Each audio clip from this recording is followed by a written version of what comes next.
Nate wasn't the kind of guy who got attached to his phone, not in the way that most people were. He used it for work, for scrolling through social media when he was bored, and occasionally for a game or two to pass the time. But most of the time he preferred being out there driving, not chained to a screen. That's how he ended up with a routine that most people found a bit odd. He worked remotely, which meant he could do his job from anywhere. But that also meant he often found himself with no real structure, no meetings to go to, no deadlines to meet beyond the ones he set for himself. So, his escape was the road. First, it was just for a couple of hours after work. He'd drive aimlessly, music low, maybe a podcast or two in the background, but soon his long drives turned into marathons. 3 hours, 4 hours. He wasn't running away from anything, just looking for a way to fill that empty space that crept in at night. He couldn't really say why, but the road had a kind of peacefulness to it, an almost hypnotic quality that helped him clear his mind. He didn't even need to go anywhere in particular. The longer the drive, the better. He just let his mind drift, listening to the hum of the tires on asphalt, the occasional pop of a distant tree branch snapping in the breeze. One night, Nate was sitting at home, feeling restless. It was just after midnight. His living room was quiet, save for the soft click of his keyboard as he wrapped up a few final emails. The clock on the wall blinked a slow, rhythmic tick-tock, the kind of noise that always seemed too loud in the silence. He stretched his arms over his head, rolled his neck, and glanced at the screen of his phone. A couple of friends had sent him texts earlier in the evening, but nothing that needed an immediate response. He set the phone down, leaned back into the couch, and rubbed his face. Maybe he'd take another drive. It had been a while since he'd been out there, long enough to make the thought of another late-night drive feel like a small act of rebellion. He picked up the phone again, scrolling absent-mindedly through his apps. There were a few he used regularly: maps, weather, podcasts, a couple of games to kill time. But then something caught his eye. There, nestled between two other apps, was an unfamiliar icon, a black screen with thin orange lines zigzagging across. It looked sleek, minimalist, like it was trying a little too hard to seem cutting edge. The name was simple, Clear Route, and the tagline underneath was vague. Track your route, connect with the road. For those who drive to find themselves. He raised an eyebrow. The description was so generic that it almost sounded like an inspirational quote someone slapped on a piece of App Store marketing. He tapped on the icon. The app opened with a satisfying whoosh of animation, more stylized lines, this time in an electric orange and dark gray palette. The interface was sparse but sleek. There were no unnecessary buttons or pop-ups, just a field that said "Start your journey," with a small prompt underneath, "Point your camera ahead to begin." Nate stared at the screen for a moment. Point your camera ahead? That was a little odd. Most navigation apps only needed your location to get started, but whatever, it didn't seem like a big deal. He was used to quirky little apps like this. After all, it was a small file, just 13 MB, and had no reviews or any sort of feedback, which made it feel even more random. Perfectly fine. He was bored. He wanted to take a drive anyway, so without giving it much thought, he tapped on the camera button, setting his phone up on the dash, pointing it out the windshield. The screen blinked as it processed the image. Then a message appeared. Route tracking started, eyes on the road. Eyes on the road? Nate muttered aloud to no one. That was kind of an eerie thing to say, but again, it didn't seem like a big deal. App for driving, app says something a little weird. No reason to read into it. He shrugged and slipped the phone into the cup holder, letting it do its thing while he cranked the engine. The moment he pulled out of his driveway, the little dot on the map flickered into life, showing his location with pinpoint accuracy. He watched the screen for a few seconds before putting the phone down. It was kind of impressive, honestly. The map felt more responsive than the one he usually used for directions. A tiny line appeared behind the dot on the map, representing his route. He felt an odd sense of comfort watching it, like the app was keeping him connected to some kind of unseen force that knew where he was going, where he had been. He drove through the empty streets of the neighborhood first, waiting for the city's edge to melt away into open road. The streets were quiet, the kind of quiet that only came after midnight, with no cars, no people, just the occasional low hum of a distant streetlight. The city's outline gradually gave way to the wide, open expanse of farmland, the fields, stretching out on either side of him like dark, limitless ocean. And then, as if it was no longer his mind playing tricks on him, a red dot appeared on the map. A small blip-like figure standing on the road ahead.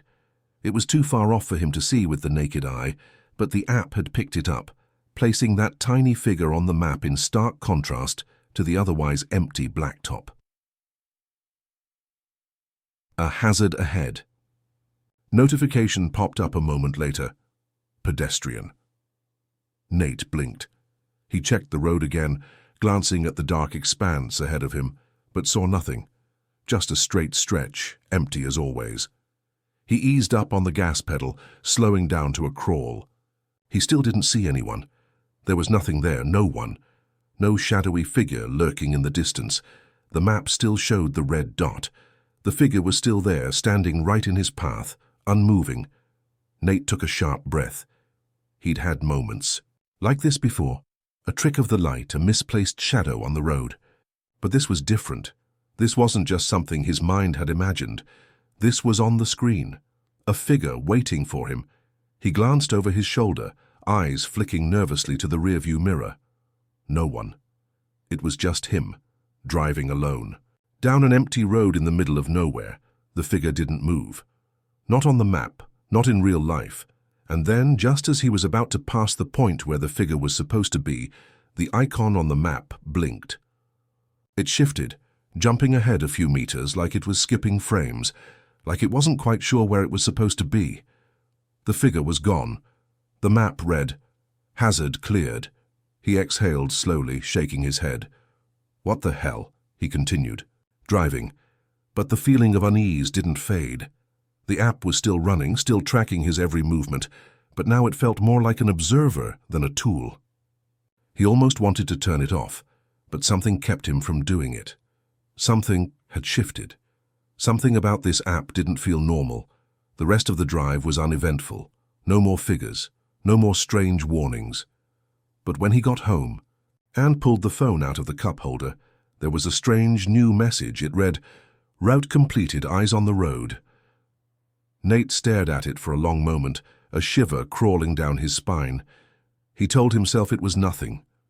Just an app, just some glitch. Maybe it was programmed to give weird messages. He was tired. His eyes were heavy. The bed was calling. Still, he didn't turn the phone off right away. He let it sit there on the seat next to him for a moment longer than necessary, feeling an odd pull to keep looking at it. Something about the app, about the words "eyes on the road," gnawed at him. But eventually, he picked it up, unlocked the screen, and slid it into the charger. He wasn't sure why, but that message felt like a warning, and that warning wasn't something he could shake. The following days after that first drive felt strange. It wasn't like anything significant had happened, no huge traumatic event or terrifying encounter, but something about the drive stayed with Nate. The unease lingered like an aftertaste that refused to fade. Every time he glanced at his phone, there was the nagging thought at the back of his mind. What was that figure? What was the app doing? He tried to brush it off, as anyone might. Apps had glitches all the time, right? The weird red dot on the map had to have been a fluke, a weird mapping error. That's all it was. He'd seen strange glitches on other apps before, bugs that didn't make sense but weren't inherently dangerous. A little hiccup in the system, a random malfunction. But then, a few nights later, Nate found himself pulling into his driveway at exactly 11:47 p.m. He was alone, just finishing up a long day of work, feeling that familiar restlessness creeping. And again, the house was quiet, and even the street outside was empty, save for a single streetlight flickering faintly in the distance.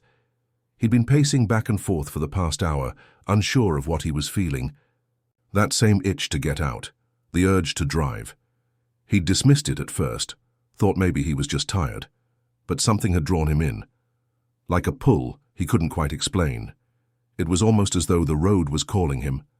So, without thinking too much about it, he grabbed his jacket, got back in the car, and started the engine. The soft rumble of his old sedan broke the silence, and soon he was rolling down the dark, familiar streets of his neighborhood. He kept the radio low, just enough to mask the feeling of quiet. His phone rested in the cup holder as it had before, and he opened ClearRoute. The app blinked to life, the screen still giving off that cold, sterile glow. "Track your route," it urged. He tapped the screen, and it prompted him to point the camera ahead. He did, setting it up just as he had the night before. The phone recognized the road ahead and quickly started mapping it out. For the first time, the app felt less like a novelty and more like a necessity, something Nate didn't even think twice about anymore. He glanced at the screen as he drove, checking to see if the map was up to date. The tiny, pulsing dot moved with his car, and the route drew itself out, no different from the night before. There were no figures this time, no warnings, just the steady, unbroken line of his drive. But then, halfway down his route, it happened. The red dot appeared again. This time it wasn't as far away as before. It was closer, right in front of him. A figure. Nate frowned, tightening his grip on the wheel. He slowed down instinctively, glancing nervously at the road ahead. Nothing. Nothing at all. The headlights illuminated only the dark asphalt and the faint outlines of trees and fences on either side. But on the map, the figure remained. It wasn't much, just a small red dot like a pin stuck in a map, but something about it made Nate's chest tighten. A strange shiver ran down his spine. The figure was moving. Slowly. No, that wasn't right. Nate gripped the wheel harder, pushing the car a little faster, trying to shake the uneasy feeling creeping up his throat. He couldn't help but glance back at the map again. The figure was still there, moving, pacing. It wasn't a shadow or a blur. It looked too real somehow. Okay, it's probably just a glitch, Nate muttered to himself. Maybe there's an animal on the road, or, hell, maybe it's a tree shadow. Yeah, that's it. His voice sounded hollow in the car, and even to his own ears, it was clear he wasn't convincing himself. But despite all the logical explanations, there was something so wrong about the way the figure moved. It was jerky, like a frame skipped in a stop-motion animation. The figure seemed to waver, flickering in and out of focus. He was close now, closer than he was last time, and the app was still showing the figure directly in his path. A sudden ping sounded from the phone. The notification read, "Hazard detected, pedestrian ahead." Nate's eyes flicked to the road again. Nothing. He hit the brakes harder than he intended, slowing down until he was almost crawling, eyes darting from the road to the phone and back. His heart began to race. The figure was still there. The app's message blinked again. "Hazard detected. Pedestrian ahead." A low hum from the engine filled the air as Nate's pulse quickened. He couldn't take his eyes off the phone now. The figure was drawing closer. The dot on the screen was almost on top of him, but there was still nothing on the road. No shadow, no movement, just the quiet night. He stared at the phone, his mind racing, wondering if he was seeing things. Maybe he was just overtired. Maybe his brain was making him see things that weren't really there. He glanced down at the phone again. "Hazard cleared," it read. The red dot disappeared from the map like it had never been there at all. Nate sat there for a moment, frozen in place. He let out a breath he hadn't realized he was holding. The tension in his chest started to release, but only a little. He wasn't sure what just happened, but something about it didn't sit right. The figure, whatever it was, had disappeared. And the app seemed fine again, but as he eased his foot back onto the accelerator, something in the back of his mind nagged at him. It wasn't just the figure itself, it was the feeling that something or someone had been right there on the edge of his vision, waiting, watching. "Okay," Nate muttered aloud, trying to shake off the dread crawling up his spine. "It's fine, just an app glitch, nothing to freak out over." Still, as he drove, a knot twisted in his stomach and the unease began to grow. The road stretched out before him, but it felt off. The quiet seemed too quiet. The trees along the side of the road looked like shadows, looming even though the headlights illuminated them clearly. There were no cars in sight, no lights, no movement except for his own. It felt like the whole world had turned into one long stretch of emptiness. As he drove, his gaze kept flicking to the map. The route appeared normal. The dot moved steadily along, tracking his progress. But the strange feeling lingered, and he couldn't shake the thought that something wasn't right. And then, just as quickly as it had started, the phone chimed again. He glanced down. It was a new notification from ClearRoute. Route completed. Eyes on the road. He froze. That same message, the same cryptic words. The app had told him to keep his eyes on the road before, but now it seemed almost like a command, an order. Something about the phrase sent a cold rush through him. He didn't know why, but he had this irrational urge to look in the rearview mirror. Maybe he was just paranoid, but something made him feel like there was someone behind him, just out of view. His eyes darted to the rearview mirror. The car behind him was still there, the faint reflection of headlights glowing dimly. But no one had been on the road when he started driving. Had someone gotten behind him? He checked his mirrors again. The car was gone. Nate's breath caught in his throat, and the app's message felt even more unsettling now. His hands tightened on the wheel. Something was wrong. He wasn't sure what, but the creeping sense of dread was becoming suffocating. The road stretched on ahead, but it felt like the longer he stayed on it, the more he couldn't trust what was real. The days that followed the first glitch blurred together in a haze of unease. Nate had told himself that he was overreacting. It was just an app, right? Just a weird glitch. It wasn't like there was some supernatural force at play. Still, the idea of driving down a lonely stretch of road only to be confronted with figures that weren't really there, figures he couldn't see with his eyes but could see on his phone, nagged at him.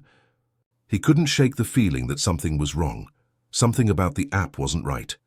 He found himself on the road again 2 nights after the last incident, though now there was a lingering hesitation.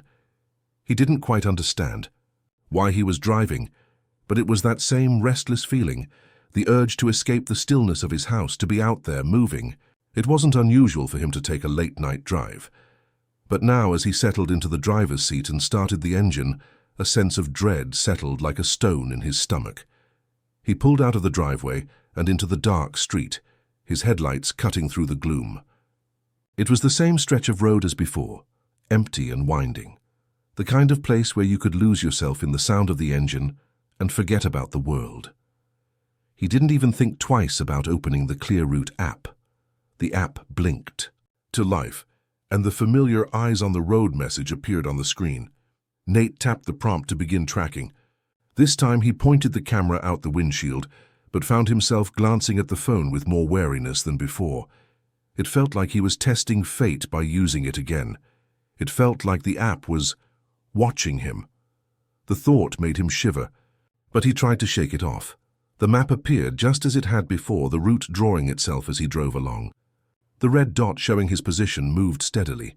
He felt a small flicker of relief. Everything seemed fine, but that relief didn't last. About 15 minutes into the drive, just as he was passing a field on the right, the first figure appeared. It was small at first, a distant red dot much like the first one he'd seen. It was positioned on the road far enough away that he could dismiss it if he tried. It was a blip on the map. Just an anomaly. His heart skipped a beat when the app popped up the notification. Hazard detected, pedestrian ahead. Nate's stomach dropped. He hadn't seen anyone. There was no one on the road. The headlights illuminated only empty asphalt, the distant glow of the horizon just beyond the trees. There was no one there.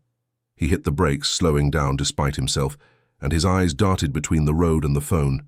The red dot was still there, sitting perfectly still, directly in his path. He glanced to the left, to the right. Nothing. Just the endless stretch of road. No person, no figure. Okay, this is ridiculous, he muttered. He was starting to feel stupid. He should have known better. The app was just glitching again, right? A mistake. A bad algorithm. He kept the car moving, albeit slower now, but the figure remained. It didn't vanish like the last time. No, this time it stayed in place, stubbornly sticking to the map as if it was trying to make itself known. The longer Nate stared at it, the more uncomfortable he became, as though it was somehow aware of him, watching him. He accelerated again, but he could feel his hands trembling on the wheel. The figure didn't go away, not for a while. Eventually, the map blinked. Hazard cleared. Nate let out a slow breath. For a second, he was almost relieved. Maybe it was over. But the relief didn't last long. Not even a few seconds later, the app pinged again. Another figure appeared. Nate nearly slammed on the brakes. This time, the figure was much closer. So close that he could almost make out its details on the screen. The red dot shifted slightly, as though it had been waiting for him to pass it. But this time, it didn't show up on the road in front of him. It was off to the side. On the shoulder. The app's warning flashed. Hazard detected. Pedestrian ahead. Nate's pulse quickened. His gaze flicked nervously to the side of the road, but there was nothing there. No one. Just the empty stretch of black asphalt. The occasional flicker of a tree branch swaying in the breeze. But as he glanced at the map again, his breath caught. The red dot had shifted. It was now closer. And it was moving. The figure wasn't static anymore. It was walking slowly off the shoulder of the road, as if it were going to step into his path, but there was no one there. He could see the empty road clearly. No figures, no pedestrians. The figure on the map continued to move toward him. A chill ran down Nate's spine. He knew what he had to do, but his body wouldn't cooperate. He slammed on the brakes, heart racing, but the car felt like it was moving too fast. It was like time had slowed down. His foot pressed harder on the brake pedal, the world outside the car narrowing to the glowing headlights and the now distant map, where the figure grew closer with every second. "Stop! Stop! Stop!" he muttered, almost pleading with the app. His hands gripped the wheel so tightly his knuckles turned white. His eyes flicked back and forth from the screen to the road, trying to find the figure. Where was it? Where was it? He was less than 50 feet away from the spot where the figure had appeared on the map, but the road was still empty. There was nothing in front of him. No one was walking across the road, just the same darkness. The app was showing him a figure, but reality didn't match. The figure was still moving, but now it was moving off the road, just stepping away from the shoulder, as if fading into the darkness. And then, just like that, the map pinged again. Hazard cleared. Nate's breath was shallow, almost panicked.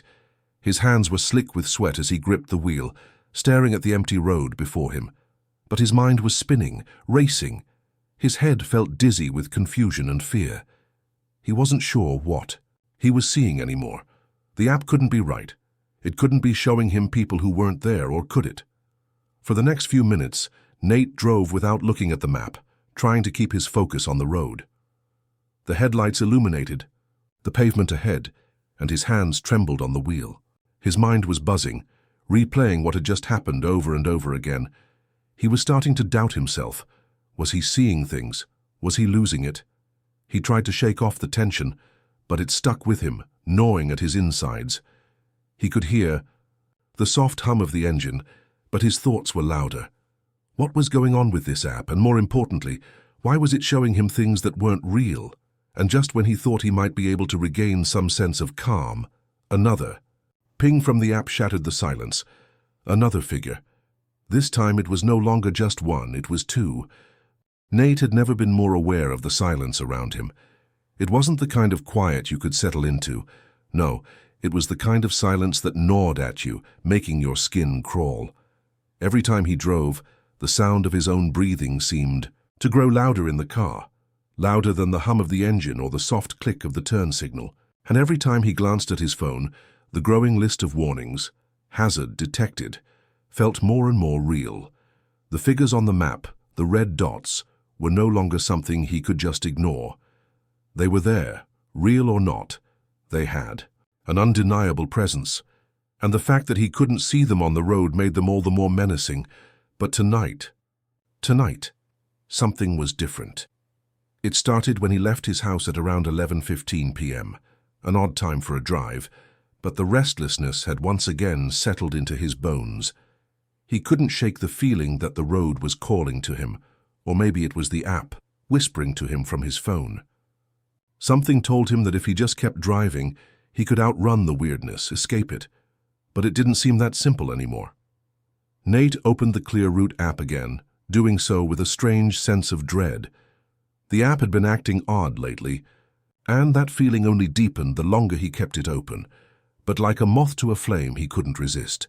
The app had started showing more figures, and every time he passed one, he felt his heart race a little faster. He had to know what was going on. He had to prove to himself that it wasn't real, that it was just some malfunction. The screen blinked to life, and there it was. The familiar route map. The familiar pulsing dot showing his car's position. But this time, as he started the car and began moving, the map didn't immediately populate the way it usually did. It hesitated, stuttered, and then snapped into place. It was only a second, but that brief hesitation set off alarm bells in his mind. Something was off. He pushed the thought away, though. Just a glitch. The app had done this before. He kept driving, the sound of the tires on the road, the only noise breaking the oppressive silence in the car. That was until he heard it, a soft crackling sound. It was faint at first, a static-like fuzz coming through the car's speakers. His hand hovered over the radio dial, but he quickly realized it wasn't the radio. The static noise was coming from his phone, from the Clear Route app itself. It was as though someone was trying to speak through the speakers, but they couldn't. Quite form words, just garbled noise. He reached over and turned up the volume, his breath caught in his throat. "Nate!" The voice was soft at first, almost lost in the static, but it was unmistakable. It was his name, clear as day. Nate. His fingers froze on the volume knob, his pulse quickening as the static intensified, distorting the words, warping them into something unrecognizable. He could feel the hairs on the back of his neck stand on end. "You're close. So close." He looked down at the phone. The app was showing the same thing as before. The empty road, the clear map. But now the red dots on the screen weren't just showing up randomly. They were moving with him, following him. He shot a glance out the window. No figures. Not on the road. But then, just as quickly as the voice had appeared, it fell silent. The hum of the engine was the only sound in the car now, but Nate could still feel the tension in the air. The voice had been so clear, too clear, and that was just the beginning. The worst part was that he wasn't sure if he'd imagined it. Was he just hearing things? Had he lost his mind? It sounded so real, though. The voice, his name, it was unmistakable. His eyes flicked to the phone. The screen was still showing the route, but now a new notification had popped up. A message, clear and sharp against the darkness. "Keep your eyes on the road, Nate." Nate slammed the brakes without thinking. The car skidded slightly, the tires screeching against the pavement as he fought to regain control. His breath was shallow, his heart hammering in his chest. There had been no one on the road, no figures, no pedestrians. But the voice. It had come from the app. He quickly swiped through the phone, checking to see if any notifications had come through. Nothing, no new messages, no alerts, but that didn't make sense. He had just heard it. He knew he had. His hands were shaking now as he gripped the wheel, the sense of being watched intensifying. The red dots still lingered on the map, but he tried not to look at them. He had to focus on the road. The voice, it felt almost like a command. A warning. The static buzzed again, and then more words. This time the voice was clearer, and it was louder. "You're not alone, Nate. Keep driving. Keep going." His hands gripped the wheel so tightly his knuckles were turning white. The voice, it was coming from the app, but how? His phone was sitting innocently in the cup holder, the screen glowing in the dark, but it felt like it was alive. The app was alive, watching him. Jesus Christ, Nate muttered under his breath, his heart racing. What the hell is going on? He glanced around the car, feeling the weight of the silence pressing in on him. There was no one in sight. The road stretched on, empty and endless. But there was something watching from the dark. The voice came again, this time like it was speaking directly to him, clear and calm, like it had been waiting for him to understand. "There's more of them now. You've seen them, haven't you?" Nate froze. The app's screen was still showing the map, but his eyes snapped to it. His gaze shifted to the red dot moving ahead of him. Another figure, a new figure. It was moving in the same direction as him. He reached for the volume dial and turned it down, but the voice didn't fade. It stayed, like an intrusive whisper. "Don't stop now. They're closer than you think." His heart slammed. against his chest. The voice wasn't coming from the speakers anymore. It wasn't just the static, it was something else. Something behind him, filling the air, filling his car. A sharp crackle of static blared through the speakers, and then another voice joined in, faint but undeniably there. It sounded distorted, but it wasn't static this time. It was a laugh that seemed to echo in his ears, but it was layered, like a crowd of voices. "Keep driving, Nate." Nate's vision blurred for a moment, the noise in his ears. Overwhelming. He couldn't think, he couldn't focus. His pulse thundered in his ears. He reached to turn off the phone, but the app's screen refused to turn off. His hands fumbled, shaking, but his fingers wouldn't cooperate. The voice, those voices, kept coming, no matter what he did. "Keep your eyes on the road, Nate. They're right behind you." He slammed his hand against the dashboard, the phone finally going silent as the screen turned black. But the silence didn't last. The voices were still there, still buzzing beneath his skin, making him feel as though something was right there, waiting. He tried to calm himself down. It had to be some kind of malfunction, some error in the app's voice command. He just needed to get home. He just needed to keep driving. But as he glanced into the rearview mirror, he saw it, just for a second. A figure, a person, standing in the middle of the road. Nate didn't stop driving. For the next hour, he pushed the car forward, ignoring the knots in his stomach, trying to shut out the voices, the figures, the feeling that someone was in the car with him. The app had stopped speaking. For the moment. But the effects of its intrusion still lingered. It was like something invisible was clawing at the edges of his mind, urging him to keep going. But the roads had grown unfamiliar, even though he was still heading in the direction of home. The trees seemed to close in on him, shadows moving in the periphery of his headlights. He hadn't taken this route in ages, but there was something about the road that felt wrong. It felt like it wasn't just the app that was messing with him now. There was something on the road with him. The first time he noticed it was when the app's map started to glitch again. The red dot showing his car's position flickered, jittered, and then, before he could react, another dot appeared. This time, it wasn't moving. It just stayed there, in the middle of the road, directly in front of him. He froze, his foot hovering over the brake pedal. Hazard detected, pedestrian ahead. There was no one in the road, not on the asphalt, not in the headlights. Nothing. His chest tightened and he glanced around, his breath coming in shallow bursts. No. No, no, no. Not again. He glanced down at the app. The red dot was still sitting in the middle of the road, as though frozen in time. Nate's grip on the wheel tightened, his mind racing. He had no choice but to keep going. He had to get home. He pressed the gas, slowly creeping forward, eyes darting between the road and the app. And then, in the next instant, he heard it. A soft scraping sound coming from the passenger seat. Nate's eyes snapped to the side, his heart leaping into his throat. Nothing. The empty seat was just as he left it.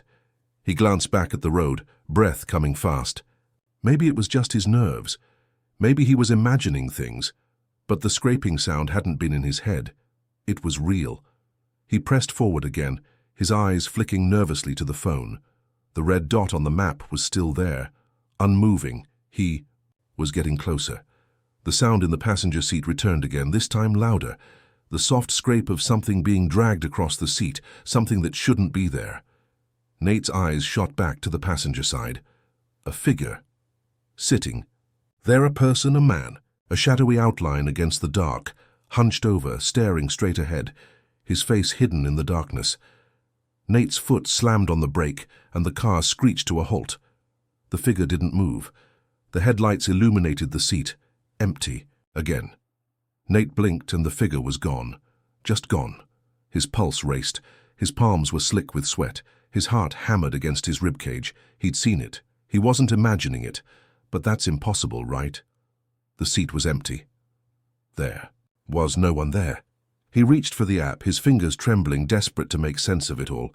But as he stared down at the screen, his eyes widened in horror. The red dot on the map was still there. It hadn't moved. The figure wasn't in the road. The figure was sitting in his passenger seat, It was right beside him. No way.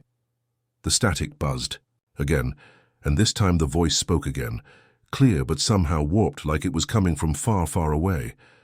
Don't look back, Nate. He felt his stomach churn. What the hell was happening? The voice had spoken through the app again, but it was no longer just words on a screen. It felt real. The voice wasn't coming from the speakers anymore. It felt like it was inside his head, whispering, urging him. Keep your eyes on the road. He swallowed hard, his breath coming out in shallow gasps. He had to keep driving. But the air in the car was thick, heavy, as though it was pressing in on him, suffocating him. And he couldn't shake the feeling that something was beside him, that the figure in the seat was still there, even if he couldn't see it. Another soft scrape, then another. It was like something was breathing beside him. Nate kept his eyes on the road, trying to block out the sound, but it was getting louder now, more insistent, like nails scratching against leather. He couldn't take it anymore. He needed to know. Slowly his hand reached toward the passenger seat. His breath quickened. His heart thumped in his chest. He had to look. He had to. He turned his head. For a brief heart-stopping moment, he thought he saw the figure again, a dark shape hunched forward, the vague outline of a face just inches away from his own. His eyes widened in pure terror, and for the briefest second, his vision was consumed by the figure in the seat next to him. Then, nothing. The seat was empty again. He jerked his head back to the road, eyes wide, his breath quick and shallow. No more. The app pinged again, another notification. Hazard detected, passenger seat occupancy. Nate felt his stomach drop. What the hell was going on? He didn't know what to believe anymore. The app was telling him that there was something in the seat, but there was nothing there. Nothing at all. He drove faster now, his hands shaking on the wheel, eyes darting around, expecting the figure to appear at any moment. The next few minutes passed in a blur of panic, the road stretching ahead of him like an endless void. Suddenly, the app pinged again. Passenger detected in your vehicle. Nate slammed on the brakes. Another figure. He looked down at the map, his breath catching in his throat. Another red dot. This time it wasn't in the passenger seat, it was behind him, in the back seat. Nate's fingers were slick with sweat as they gripped the steering wheel. His breath was ragged, his heart pounding in his chest as the car hurtled down the road. The app's screen glowed faintly beside him, a cold reminder of the nightmare, unfolding in real time. Every few seconds the app's notification would flash on the screen, telling him what he didn't want to know. Hazard detected. Rear passenger seat. Hazard detected. Passenger seat occupied. Each ping made his stomach churn more than the last. It was getting harder to keep his eyes on the road. The figures in the back seat had started to take shape, solidifying in his peripheral vision. Every turn, every stretch of road felt like it was drawing him into something darker. A soft scrape on the leather seats, a faint whisper in the air. A voice. Louder now. You can't escape, Nate. The sound of that voice, the one that had followed him since the moment the app had first glitched, sent a cold shiver down his spine. It was no longer just an intrusion. It had become a presence. Something tangible crawling under his skin, making his mind race in 1,000 different directions. Every fiber of his being screamed at him to stop, to pull over, to get out of the car. But his body didn't respond. The car wouldn't stop moving. The road stretched out before him, the headlights casting long, jagged shadows that seemed to reach for him. Every time he glanced at the rearview mirror, the figures were there, waiting. He could feel their eyes, on him, those empty, soulless gazes, and he couldn't shake the feeling that they were growing stronger, more insistent, more real. They were watching, waiting for something. Then, it happened. In the distance, a figure appeared. It wasn't. On the road, it was in the headlights, a woman. She was standing in the middle of the road, her body rigid, her eyes wide open, unblinking. The glow of the headlights made her look like a ghost, pale, hollow, her limbs too long and unnaturally twisted. Her hair was matted, falling over her face, but the moment the headlights touched her, her face lifted, revealing a pair of eyes so black, so deep, that they seemed to swallow the light. Nate's foot slammed onto the brake. The car screeched to a halt, the tires locked, sending him jerking forward in his seat. His hands gripped the wheel so tightly that his knuckles were bone white. The woman in the road was gone, but she was still there. She was still in the back seat. She was right behind him. Nate whipped around in his seat, his chest heaving as he turned to look. The back seat was empty, but he could feel her there. Feel her eyes burning into the back of his skull. He could almost smell the rot in the air, the decay, like death had settled in the car with him. "You should have stayed home, Nate." The voice was louder now, more insistent, more demanding. It didn't come from the app anymore. It was all around him. It filled the car, the air itself, as if it had materialized from the shadows that surrounded him. The windows fogged up as he gasped for air, struggling to breathe. He grabbed his phone again, his hands trembling, and desperately tried to close the app. But the screen wouldn't respond.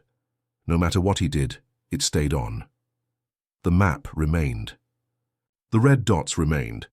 The figures, those dark, twisted shapes, kept following him, circling him, closing in.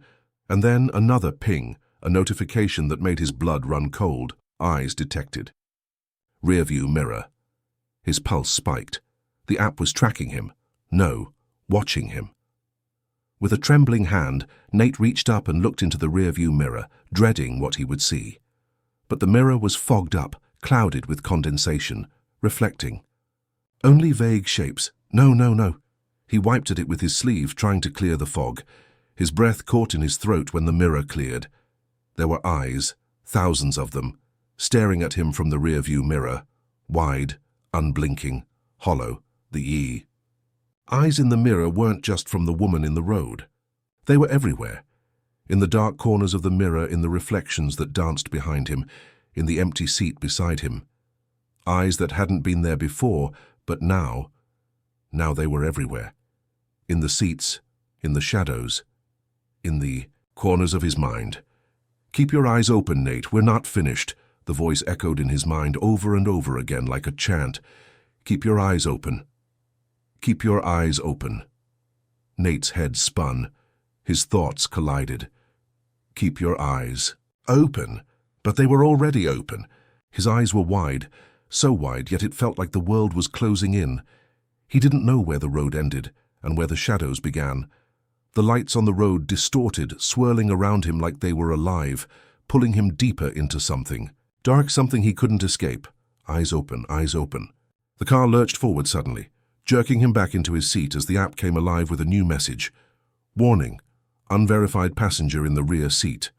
A sharp, agonizing pain shot through his head. His hands went numb.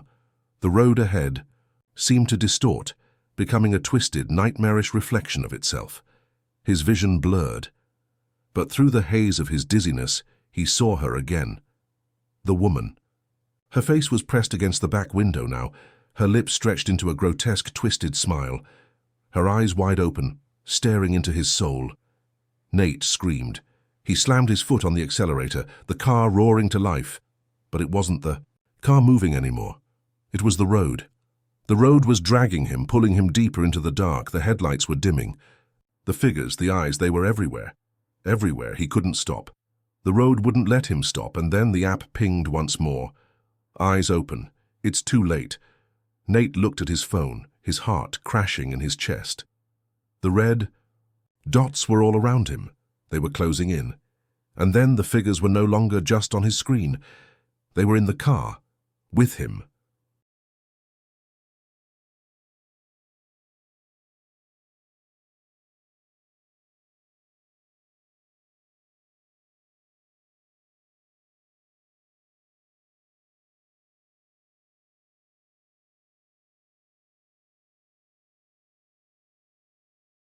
Let me paint the picture for you real clear.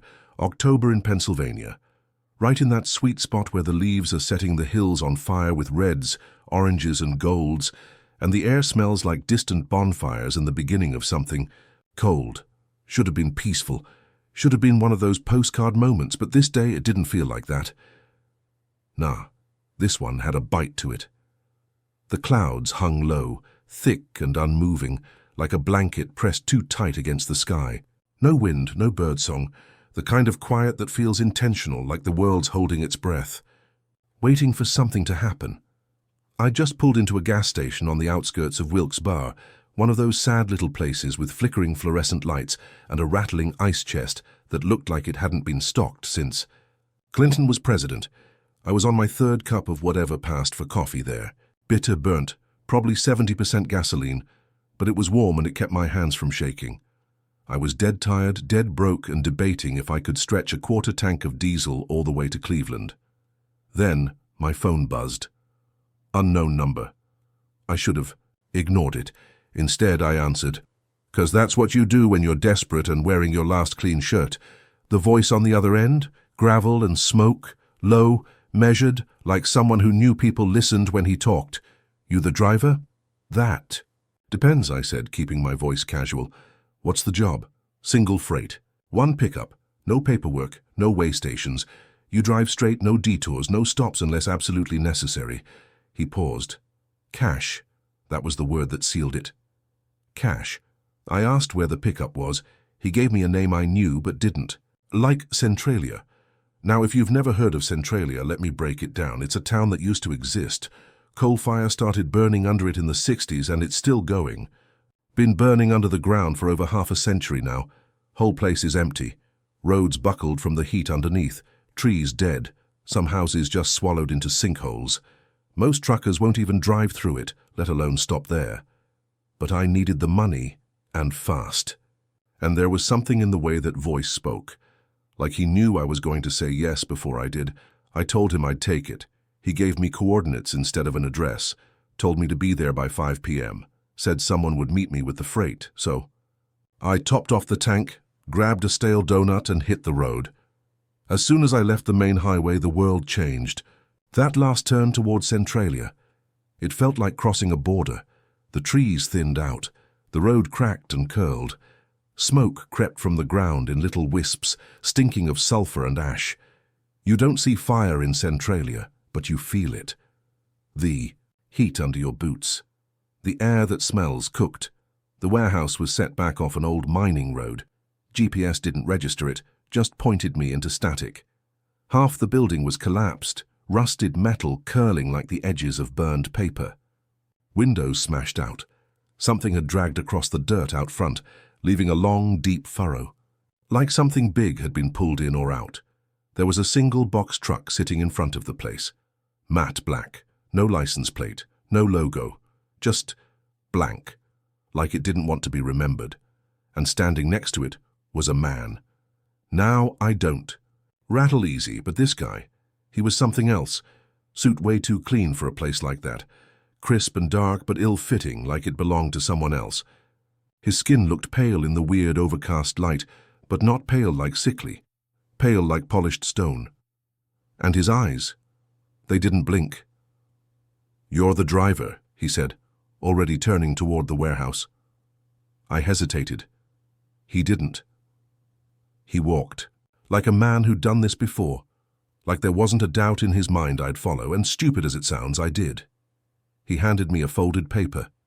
Nothing official, just one line scribbled in thick black ink. Destination, Red Door, Crescent. Peak, Kono City. No zip, no contact name. The hairs on the back of my neck stood up. Something about that line. It didn't feel like an address. It felt like a warning disguised as directions. We reached the back of the truck, and he unlatched the doors. Inside, alone, was the crate. I don't even know if crate is the right word. It was long, about 7 feet, made of wood that looked ancient, like it had been pulled from the bottom of a river, reinforced with metal bands that had rusted to black and bolted down with big industrial fasteners. Whoever put this thing together didn't just want it secure, they wanted it contained. Something about it just felt wrong, not in a "this is illegal" kind of way. No, I'd hauled worse than stolen antiques. This was different. This felt like when you walk into a room and just know you're not alone. That prickling on the skin, that twist in your gut that says something's here. I felt that as soon as I stepped near it. And then they moved it. 3 guys came out of the shadows. Didn't say a word, just lifted the crate, grunting under its weight, and loaded it into my trailer. They bolted it to the floor, ratchet-strapped it 6 ways from Sunday. The whole time that pale man stood silently behind me, like he was making sure I watched. As the last man stepped back and locked the trailer, I heard it. Knock. A single sound, from inside the crate, then 2 more, knock, knock, slow, deliberate, like whatever was in there wanted us to know it was awake. I froze, looked at the pale man. He didn't flinch. "Don't stop," he said, voice like gravel scraping across a coffin lid. "Don't open it, and don't listen to it." "Listen to what?" I asked, my voice half a whisper. He didn't answer. He just walked away, disappeared into the fog like he was part of it. And me? I started the engine, and I drove. You ever drive through a night that feels like it was pulled out of the wrong time? Like you're not just moving through the world, but being moved, dragged along by something you can't see? That's how it felt as I pulled away from that warehouse. The fog didn't lift. It just followed me. The truck was heavy, both in weight and in presence. The crate, it felt heavier as the miles dragged on. But it wasn't the load that had me on edge. No, it was the fact that I couldn't shake the feeling that I wasn't driving alone. It wasn't the road. Sure, there was that weird sense of isolation. Centralia's a ghost town, and the roads felt even more deserted than usual, but I'd driven through plenty of dead places before. What got under my skin was the sound, the quiet hum of the engine, the slap of the wipers on the windshield, and underneath all that, knock. It was faint at first, like the scratch of a finger on wood. 3 slow, deliberate taps, almost like it was testing me. I glanced at the rear view, half expecting to see someone sitting in the back of the truck. But there was nothing, just the empty road and the miles stretching out like a black abyss. Knock, knock, knock. This time it wasn't as faint.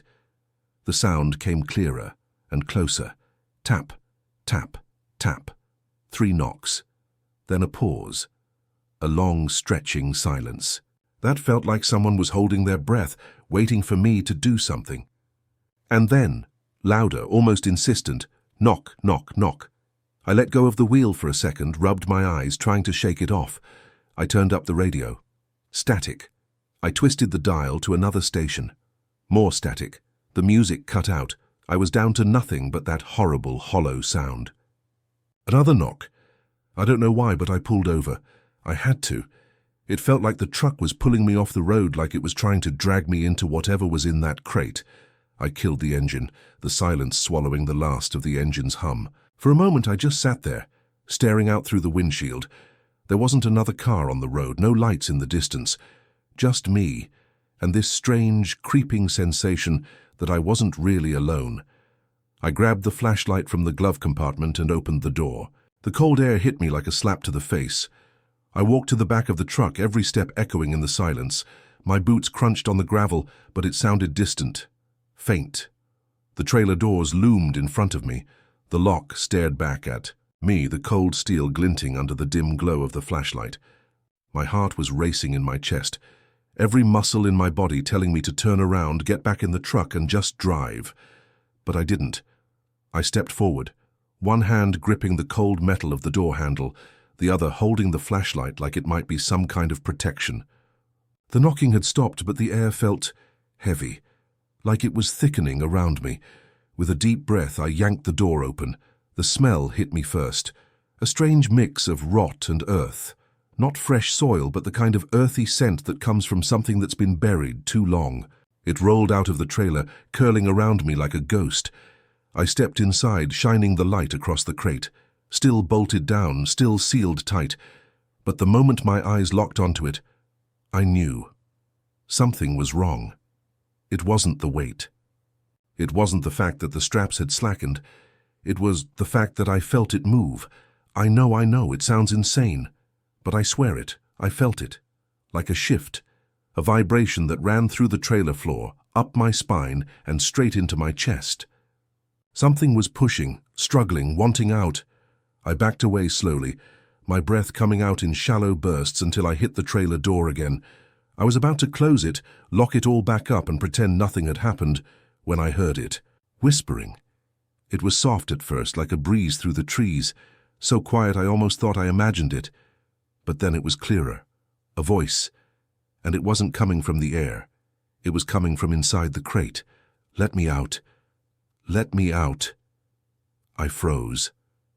There's no logical explanation, no easy way to wrap your head around it. But the voice was real. It wasn't my mind playing tricks on me. It was clear, desperate, and it was calling from inside the crate. Who the hell's in there?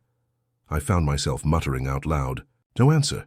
Just a shift, like something large moving, scraping against the walls, then clearer, louder. I'm not supposed to be here. You're not supposed to take me. I'm not proud of what happened next. I slammed the trailer door shut and locked it. My heart was beating so hard I could barely hear the sound of my own breath. I ran back to the cab and slammed the door behind me. I gripped the wheel, my knuckles white. It took everything I had not to just drive off, but something kept me there. Something deep in my gut, telling me to move, to just get the hell out. I cranked the engine and pulled back onto the road, my foot pushing harder on the gas than I meant to. The wheels skidded for a second on the wet asphalt, but they found grip, and I shot down the road like I was being chased by something far worse than the rain. The truck was quiet again. The knocking had stopped, but the voice, that whisper, it was still in my head. You don't know what you've done. You're bringing it back. It's coming for you. I couldn't shake it. That voice, the way it knew me, knew my name, my past, things I hadn't thought about in years. It was like the crate was inside my head, the weight of it, the pressure building, and I couldn't stop it. I couldn't ignore it anymore. But the worst part? The voice wasn't just in my head anymore. It was outside the truck. Let me out, louder, closer. I punched the radio, trying to drown it out. Music blared through the speakers, but it couldn't block the sound. I couldn't block it. And that's when the tapping came back. Knock, knock, knock. 3 slow, deliberate knocks, and then something else. A low rumbling growl, not from outside, no, from inside the trailer. Something was alive in there, and it was hungry. I didn't look back, not even once. The road blurred in front of me, rain slashing against the windshield in thin ribbons. It was all just a smear of grey, everything turning into this thick, foggy haze. Every inch of me was tense, knuckles white, against the steering wheel. I was driving through the storm, but it felt like I wasn't really in control. Like the road itself was pulling me somewhere I didn't want to go. The knocking, though, that was still there. It wasn't just in the back of the truck anymore. It was echoing inside my skull. Every tap seemed to drill deeper. Knock, knock. Knock. I couldn't shake the feeling that whatever was in that crate was getting closer. Every mile I drove felt like a countdown. A countdown to what? I didn't know. I just knew it wasn't good. I tried to focus, tried to keep my mind on the road. But the growling, that sound, that low rumble from inside the trailer, it wouldn't stop. It was almost like it was coming from underneath the truck now, vibrating through the floorboards. The whole rig felt like it was shaking. I couldn't tell if it was just my nerves or something else. The voice came again. I almost didn't recognize it at first. It was different, almost familiar. Soft, like a whisper in the back of my mind. No longer desperate, no longer pleading. But this time, it was angry, I warned you. It was so clear, so direct, as if it was right next to me, breathing the same air. I slammed my foot down on the gas. No, I wasn't doing this. I wasn't listening to it. I wasn't going insane. But the voice, it kept speaking, kept getting under my skin. You shouldn't have opened the door. You shouldn't have taken me. You're the one who called me back. You're the one who broke the seal. The words felt like they were wrapping around me. I tried to drown them out, to block them with the sound of the engine, with the rush of wind against the truck's sides, but it didn't work. It was in my head now. It was in me. I took a sharp turn down another road, and the headlights caught something. It looked like a figure. For just a split second, I thought it was a person standing in the middle of the road. But then, nothing. Just the empty night again. You'll regret it. The voice spoke again, and this time it was laced with something darker, something colder. A chill ran down my spine, and my breath caught in my throat. Who are you? I muttered, half to myself. There was no answer, just a long drawn-out silence. Then, in the dark, I saw it again. A figure.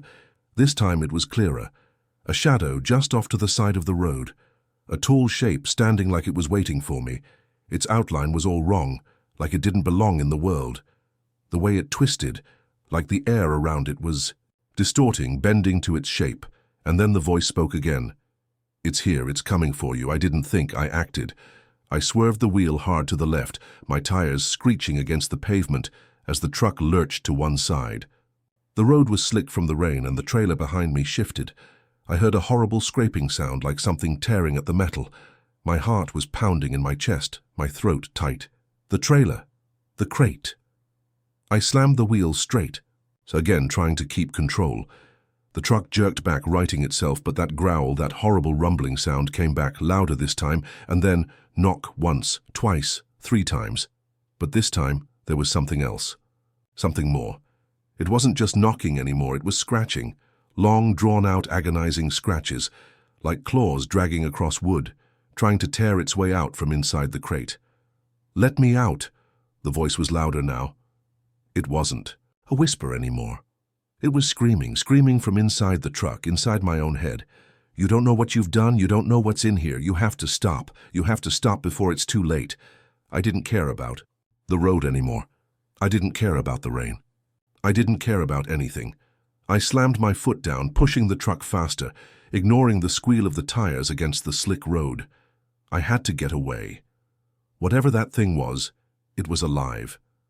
And it was coming for me. But as I drove faster, the knocking got worse. Knock louder, knock, knock, knock. The voice was still there, screaming at me, trying to tear through the fabric of my thoughts. "Let me out. Let me out. It's awake, it's awake." I looked in the rearview mirror. Nothing. No one. Just the empty stretch of road behind me. But something was there. I knew it. I could feel it. The whole truck, everything started to shake. The windows rattled. The trailer behind me felt like it was about to rip off its axles. The growling was louder now, not coming from the crate. No, it was coming from inside the truck. The engine was straining under the pressure, the whole vehicle whining like it was about to explode. "You shouldn't have done this." The voice was no longer just in my head.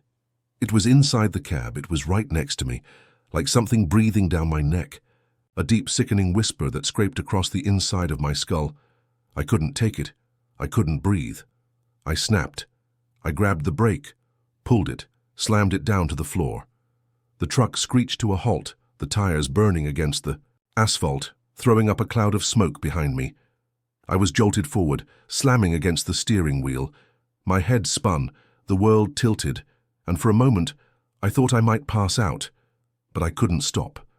The trailer was still behind me. The crate was still back there, and the voice? It was screaming louder than ever, clawing through my thoughts. "You're too late, Dick. It's here. You opened the door." I couldn't breathe. Couldn't think. The road was gone. There was nothing but me, the truck, and whatever was coming out of that crate. And then it was silent. For one horrible, terrifying moment, the voice, the knocking, everything. It all stopped. I didn't know if I should be relieved or terrified. And then the trailer door opened, not from the outside, from the inside. It was too quiet. Too damn quiet. And that's what made it worse.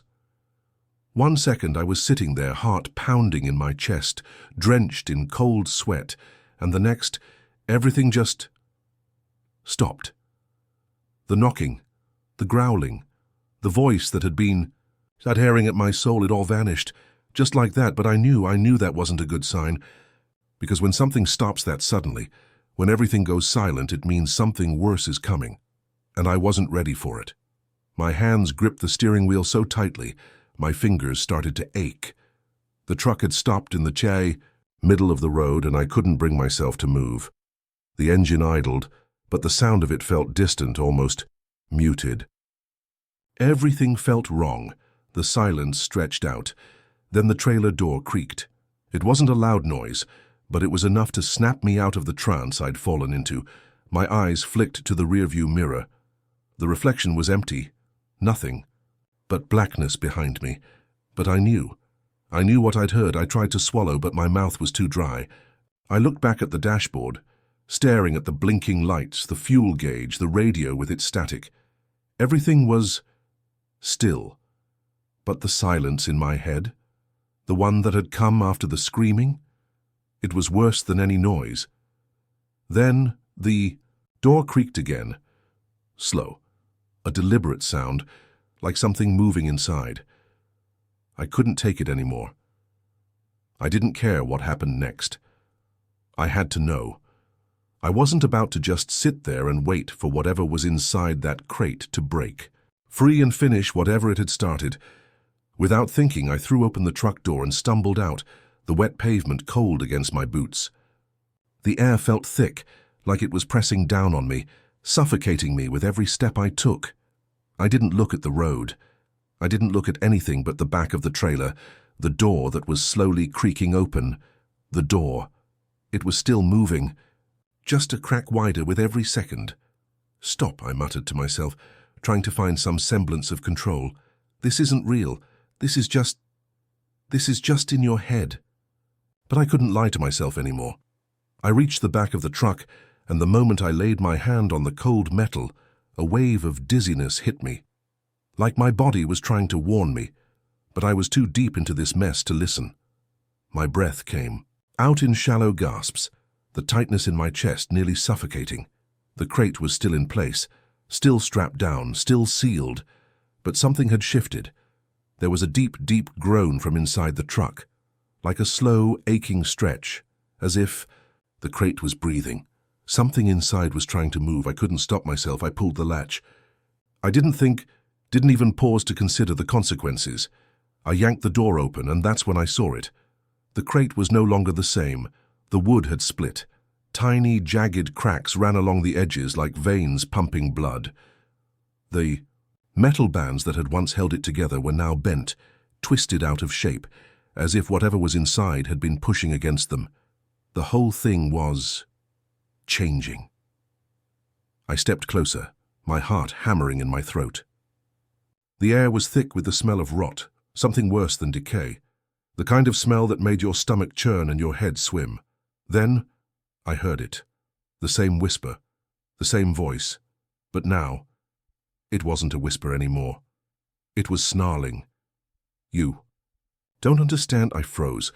The voice came from inside the crate. No longer a distant sound in my head, no longer something I could dismiss as a figment of my imagination. It was real. It was right there. "You broke the seal. You released it. You woke it up." The growling in the back of the truck grew louder, more frantic. I stepped back, heart racing, but I couldn't tear my eyes away from the crate. I couldn't look away, and then I saw it.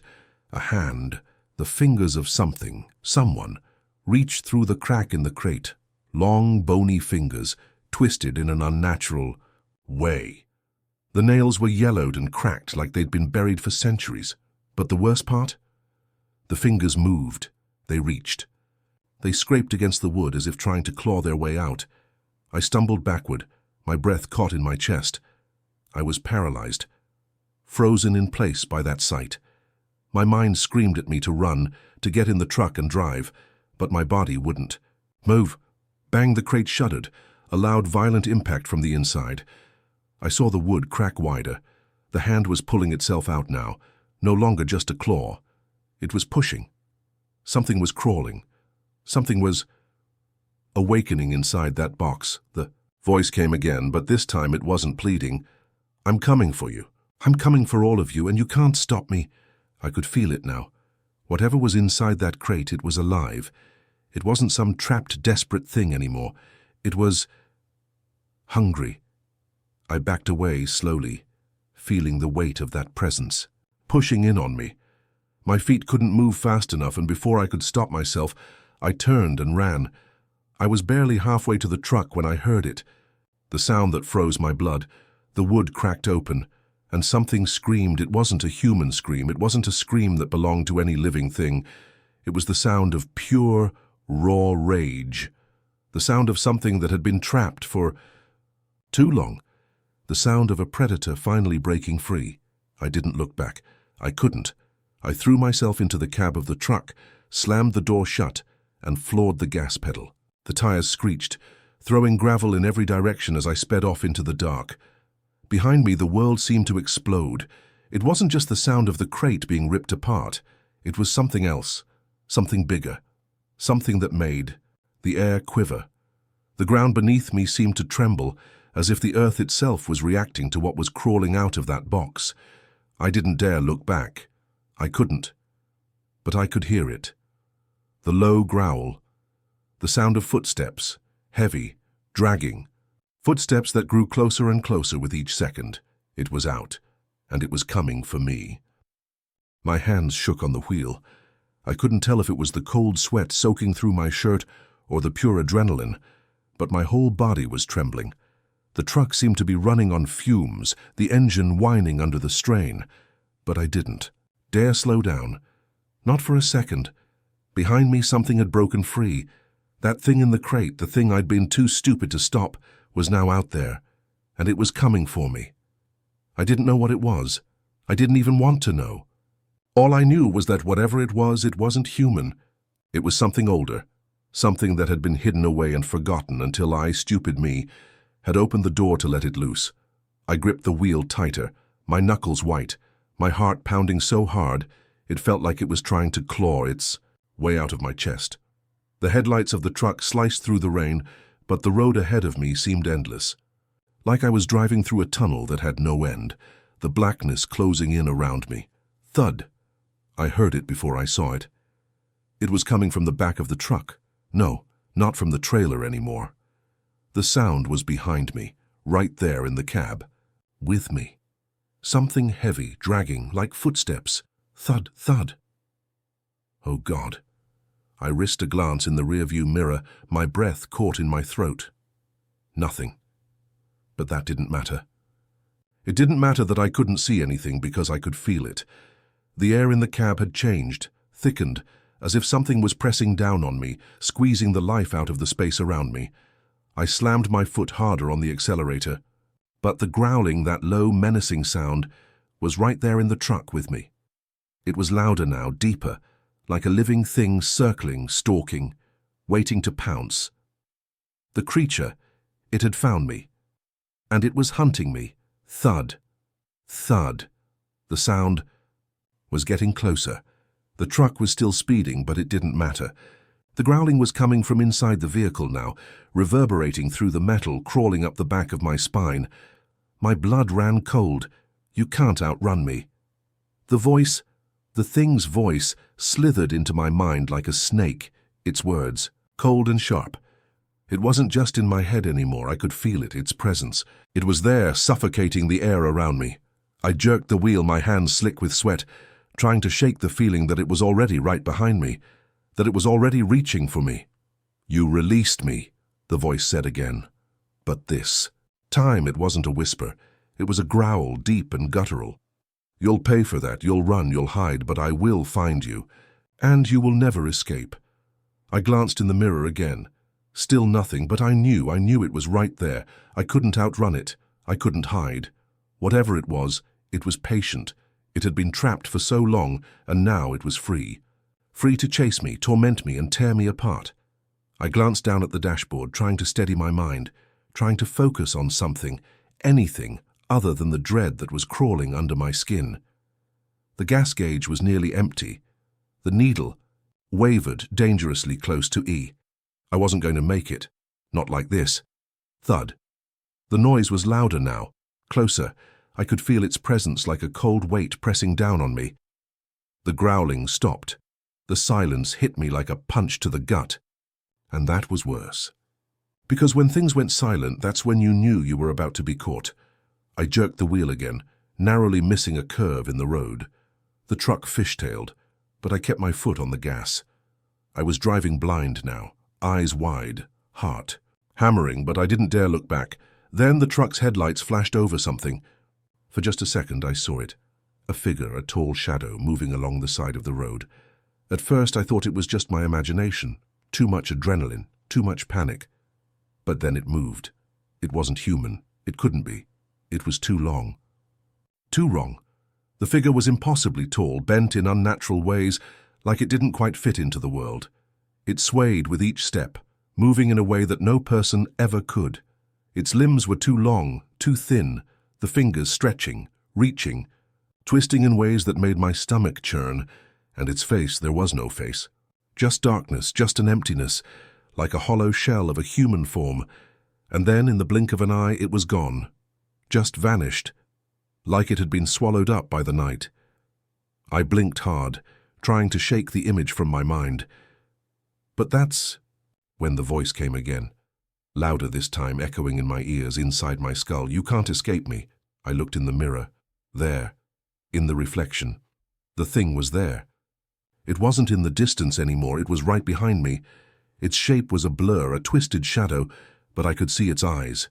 They glowed faintly, red, burning, alive. And they were locked onto me. Thud. Thud. The footsteps, they were right there, outside the truck. It was chasing me. It was running faster than I could drive. I was screaming in my head, but I couldn't get the sound out of my mouth. I was going too fast now. My mind was racing, but there was only one thought left. Survive. I had to survive. I couldn't let it catch me. The road was bending ahead and I realized too late I couldn't make the turn. The truck swerved out of control, tires screeching as I tried to correct it. The trailer behind me fishtailed, the whole rig sliding, and I felt the entire world tilt to one side. Then came the sound. Crack. The trailer hit something. The truck jerked forward, and for a moment I thought it was over. But the truck didn't flip. It didn't roll. It stopped. Just like that. Right in the middle of the road. I didn't know how I managed to stop the truck, but when I looked up, when I dared to look out the windshield, it was there. The thing. Standing just a few feet away in the headlights. It was taller than I could have imagined. Huge. Its skin was stretched tight over its frame, grey and decayed like it had been dead for centuries. But its eyes, those glowing red eyes, they were alive, and they were staring straight into mine, and that's when it spoke. You can run, but you will never escape. I didn't wait for it to take another step. I threw the truck in reverse, my foot slamming down on the gas. The tires squealed and I threw a glance in the rearview mirror, praying it wasn't right behind me. But when I saw the reflection, my heart stopped. It was there, on the roof, climbing. I couldn't escape.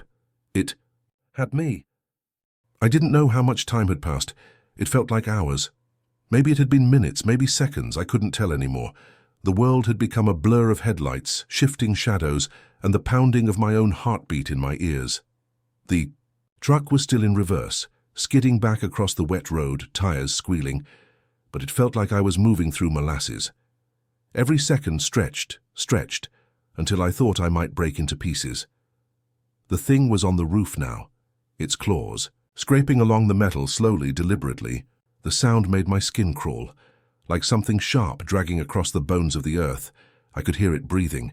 Its breath was thick and wet, like a predator that had just tasted blood, and it was savoring the moment before it struck. Couldn't even look up at it. I was too afraid of what I might see, but there was no avoiding it. I knew it was there, just above me, watching me through the cracked windshield. Waiting for me to make a mistake. Waiting for me to slip up. And I would. Thud. Scrape. The sound was right above me, closer now. It felt like it was inside the truck, inside my skull. A presence. An unholy thing that had been waiting for this moment, this exact moment. It had been patient for so long, and now it had its prey. I slammed my foot down harder on the gas pedal, desperately trying to push forward. I couldn't stay here. I couldn't stay in one place with it on top of me.